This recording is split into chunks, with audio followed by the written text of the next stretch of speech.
Welcome to Your Pharmacy Career podcast, proudly brought to you by Ravens Recruitment, Australia's leading specialist pharmacy recruitment agency. The podcast series has been created to shine a light on the diverse and inspiring careers of Australia's pharmacists. Each episode will focus on the varied career opportunities within the pharmacy industry by exploring the career paths taken by leaders in the fields of community pharmacy, hospital, industry, government and professional organisations. Careers never follow a defined path. Everyone's story is different and unique in their own way. The podcast series will help you discover the world of opportunities that exist and reveal pathways to achieve your dreams and aspirations. Whether you are a pharmacy student, early career pharmacist, or simply looking for a change at any stage of your career, the podcast series is designed to help you navigate ways into a career and a life that you love. Your host of the podcast series is Ali Sue. Ali, herself a pharmacist, is now the founder of Global Pharmacy Entrepreneurs and a passionate advocate for pharmacists to grow, innovate, excel, and make a lasting impact in the world. It's now over to our host, Ali Sue.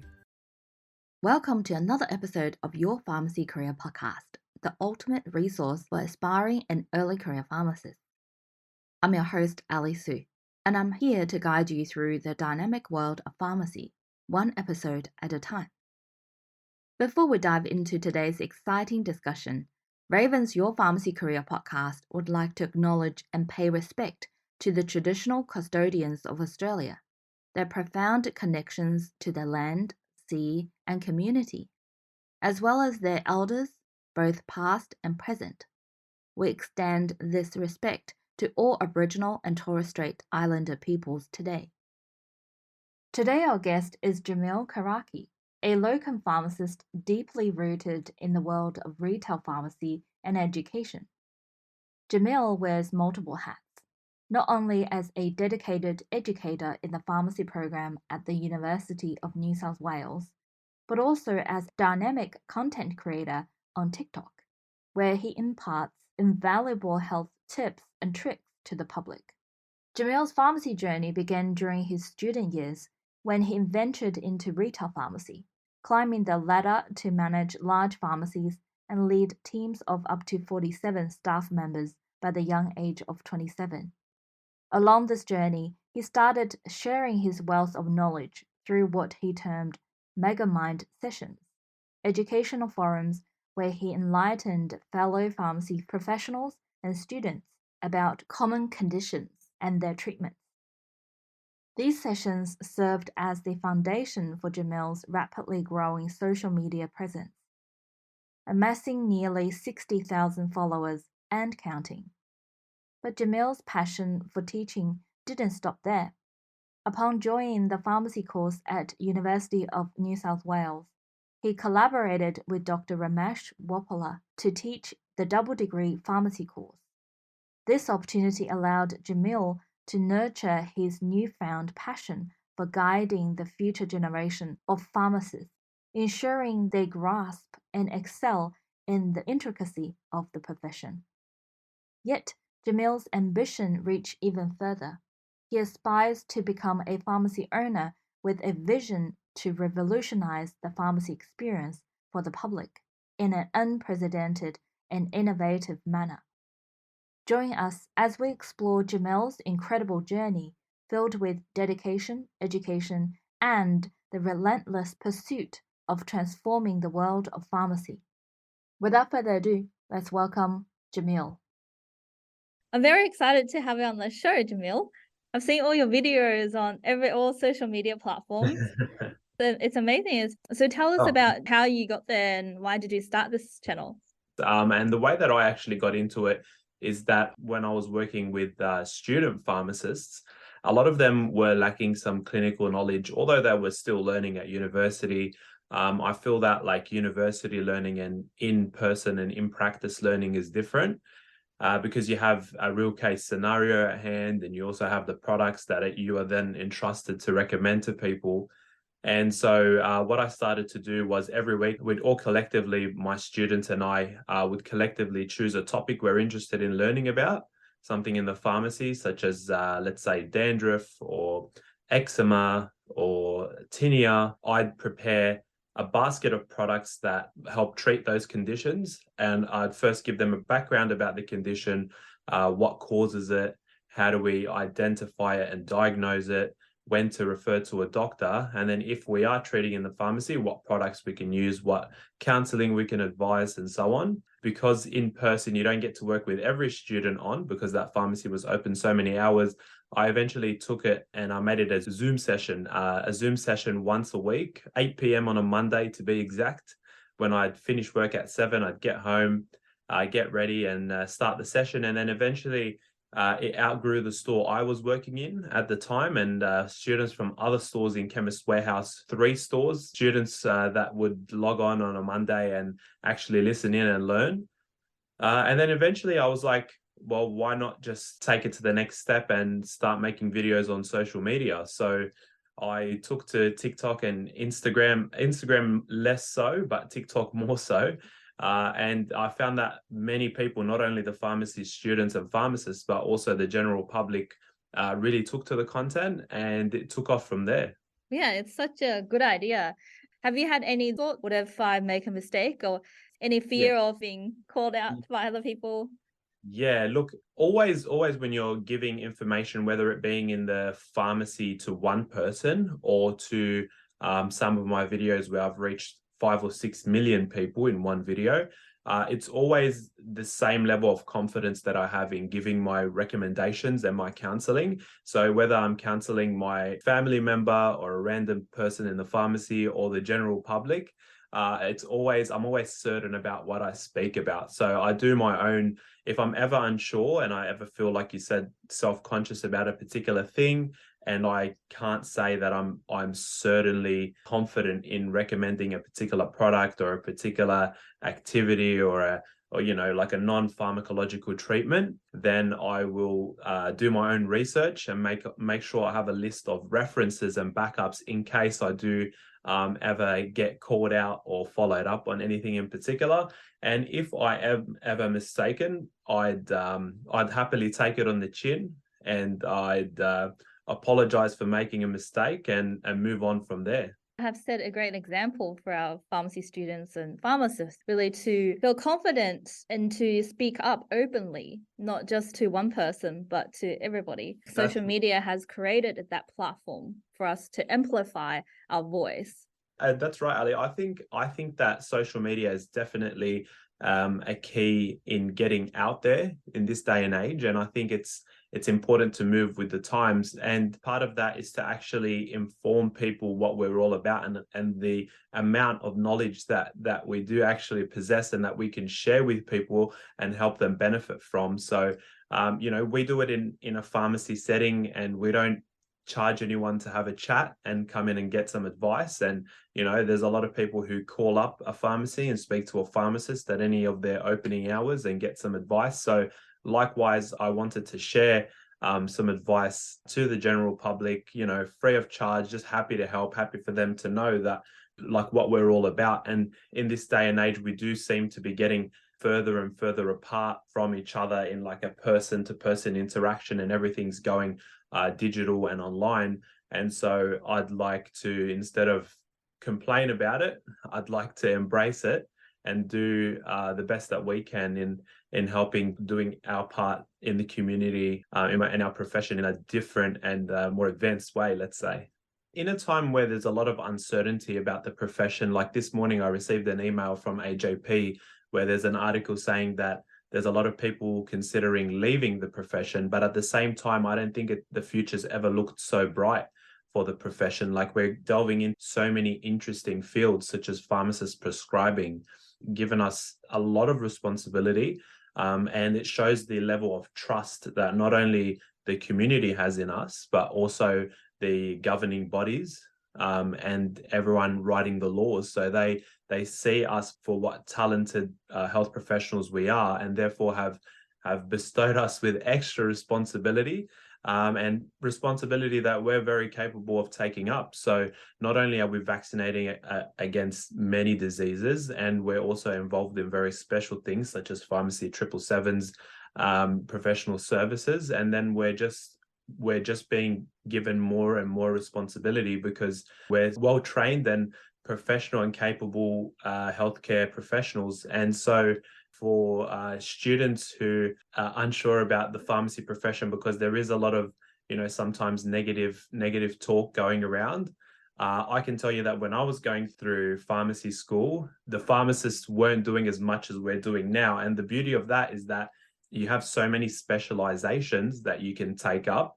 And if you don't like the idea of just dispensing all day, because I know some friends that love dispensing, that's their passion. They love dispensing, they love checking all the interactions, making sure everyone's getting the right medication and so on. And then that's their passion. There's other pharmacists that love to counsel. So they like to stand up, for example, scripts out or engage in the private counseling area or room and have a chat with customers regularly. And then now there's more and more options that are out there. So you can be a prescribing pharmacist, you could be a vaccinating pharmacist, you could be a hospital pharmacist, an industrial. The options are almost endless. And then there's also pharmacists who specialize in complementary medicine. So you could have a full schedule where you just are a naturopath and you've clocked off as a pharmacist and now you're a naturopath. But what a great advantage you have in knowing both the pharmaceutical side and the natural and complementary medicine side. So I think it's looking more fruitful and more opportunistic than ever, our career. So yeah, it's amazing. It's amazing to see. And I think I'm more excited now than I've ever been about pharmacy. And yeah, this is really, because I'm looking to show everyone what we're all about. I'm learning more and more every day what we're about. So when you teach, I find that you learn a lot. So that's definitely been amazing. Well, next, I really want to dive into your pharmacy career and how did you get all this time to travel around Australia and interview all those people?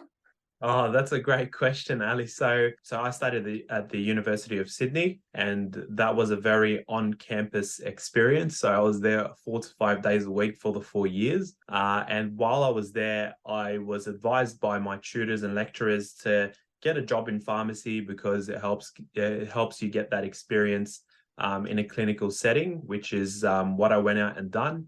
And I eventually got a job as a pharmacy student in my second year of pharmacy with Chemist Warehouse. And that was in Chemist Warehouse in Campbelltown. And that's where I worked as a pharmacy student until I graduated. And then I did my internship there and had the intern program that Chemist Warehouse also conducts.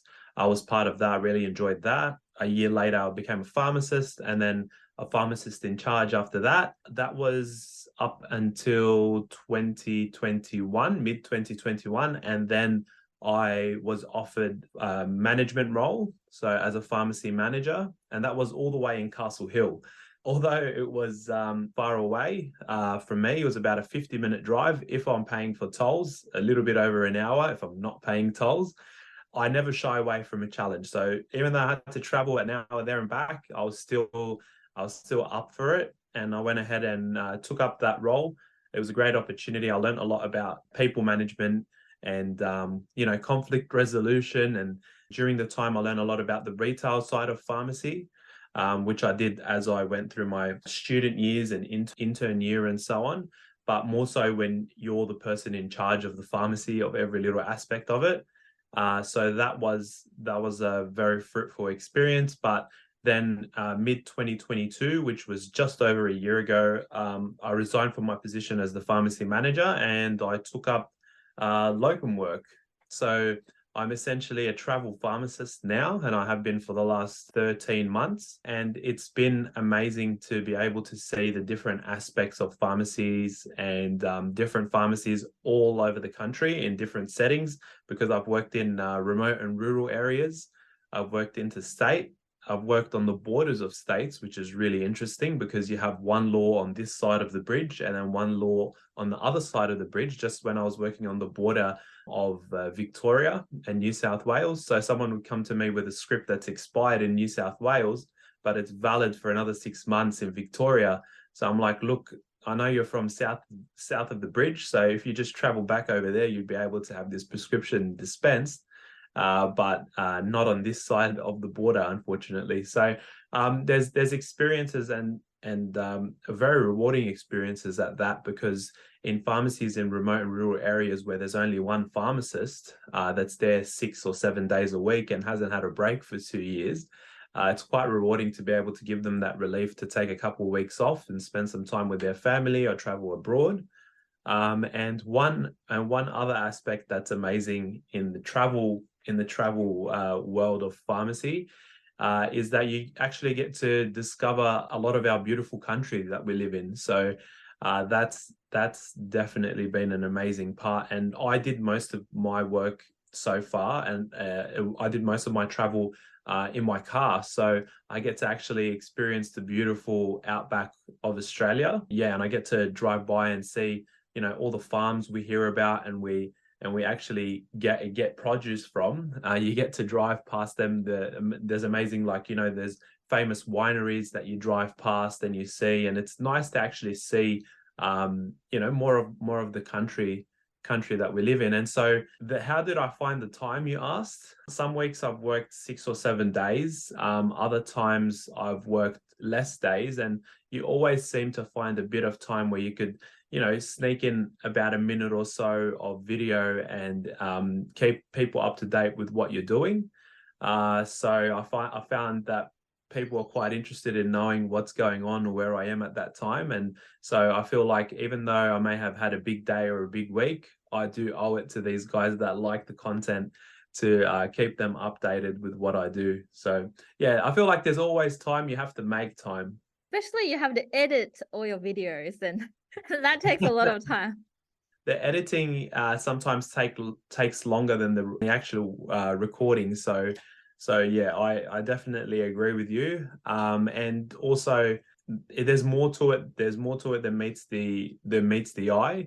And sometimes actually there's things that you do without editing that actually are a lot better. So even though you spend less time working on things, sometimes it's just like, the natural aspect of content delivery that gains a lot of traction. Well, you also do teach at university. Yes, Tell us correct. about that. How did you get into that role? Yeah, so actually back when I was in University of Sydney as a student, I was taught by who's now Dr. Ramesh Walpola. So he was one of my tutors that I enjoyed learning from. And so, many years down the track, I was scrolling through and seeing what's going on in the pharmacy world. And I heard that there's a new pharmacy course at the University of New South Wales, and I found that quite exciting. And when I read into it, I saw that the head of the pharmacy school would be Ramesh. And so I still was in contact with him after university. So I reached out to him and congratulated him on his role as the lead of the course. And we caught up over coffee, and he offered essentially a job to me to help in the content development of the course and also the delivery of some of the content in the course. And I couldn't resist, and I couldn't refuse the offer because I do have a passion for teaching, which is what I do online and in person to almost every patient that comes into the pharmacy. So I think it carries over into that side of things, but it was definitely something that would be new to me, and once again a good challenge. And so I accepted it and welcomed it with open arms, and I'm very grateful for the opportunity, and I've loved every step of it since. Well, yeah, so I think all the students are very lucky to have you. Oh, thank you. I feel very lucky to be able to teach them. Just curious, when you are talking to the screen, was that awkward at the start? Yeah. Yeah, look, at the beginning it wasn't as natural as it is now. And you're always so critical, because even when you first hear your voice on recording, as everyone knows, you feel like maybe now, for example, you're much more comfortable in hearing your voice in recordings than before when you first started this podcast, for example. So I think when you're doing videos, it's not only your voice, but it's also like you're looking at the way you look. Or is my hair right? Do I look funny here? Do I look like I've had enough sleep? Am I speaking correctly? Does it seem natural? You're asking yourself all these things. Definitely not as free flowing as it is now, but I think the main key is to remember that in the pharmacy, you are liked and you're revisited for you being natural and, comfortable, and you just being you. And so it's important to remember that that's what brings authenticity when you're talking to the camera, and people receive you right up front just as if you're in person. And so just to consider that is an important factor. And once you get to know that, you become a lot more comfortable in front of the camera and looking at yourself and recording yourself and so on. Even though the first step is hard, but once you overcome this hurdle, this self-judgment phase, and then everything will be smooth sailing. You don't even look at yourself the way you judge yourself anymore. Exactly right. Because you're always thinking, oh, what are people going to think? What's everyone going to think about what I said there or how I spoke it? But that's natural. So that's why, like, if I ever invite one of my friends, like, come do a video with me, I think that you have something great to teach, and then they're like, there's no way I'm getting behind the camera and uploading it onto TikTok. And I'm like, oh, I guess like that's how I felt to an extent at the beginning. But then once again, I had to overcome, like you said, I had to overcome that hurdle to be able to effectively communicate and reach the dream that I dreamed of in having like a large platform where I can communicate with so many people on the internet. So it's not for everyone. And I'd never thought it would be for me, but I was willing to give it a crack. So I think that's the most important thing, willing to give it a crack and start. Yeah, exactly. It's like when you're asked to give your first vaccination, it's like, oh no, I can't inject somebody with a needle. But then all of a sudden you're doing 45, 50 vaccines in a day with comfort and ease. And it's just about that, taking that leap of faith and and getting it done. Yeah, love it. Thank you for listening to this episode of the Your Pharmacy Career podcast, proudly brought to you by Ravens Recruitment, Australia's leading specialist pharmacy recruitment agency. If you enjoyed this episode and know anyone else who you think would benefit from it, we would be grateful if you could share it with them. Together, we help even more pharmacists develop a career and life they love. If you have any questions or suggestions about future podcast episodes, please reach out to us via email info@ravensrecruitment.com.au.